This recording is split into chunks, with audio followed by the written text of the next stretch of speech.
200 300 ሰው የሚጭን አይሮፕላን ላይ ሰው ወጥቶ ሁለት ፓይሎቶችን ሶስት ፓይሎቶችን አምኖ አየር ላይ ይስቃል ይጫወታል ይበላል ይጠጣል ይተኛል እነዛ ሁለት እንስሶች አምኖ ከሁለት አንዱ እንቅልፍ ቢጥለው ወይም ሁለቱን እንቅልፍ ቢጥላቸው ምንድነው ሊፈጠር የሚችለው 30 ሺህ ሜትር ከፍታ ላይ ያለ አየር ውስጥ ምንድነው የሚሆነው 200 300 ሰው አንድ ላይ ሆኖ ግን የሁሉ ረስተን ስንበላ ስንጠጣ አምነናል እነዚህን ፓይሎቶች እነዚህን ሁሉ አድርገን አላህ ምን ይላል فما ظنكم برب العالمين الا الخالق الكون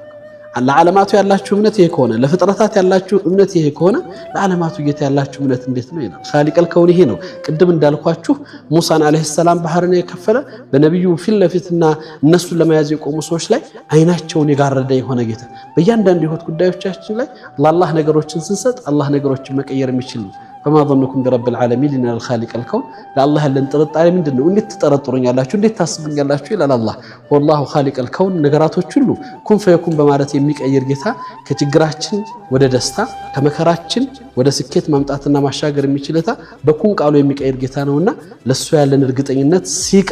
እምነት ትልቅ ይሁን ሁሉ ነገራችን ይስተካከላል የሚል መልእክት ነው ያለኝ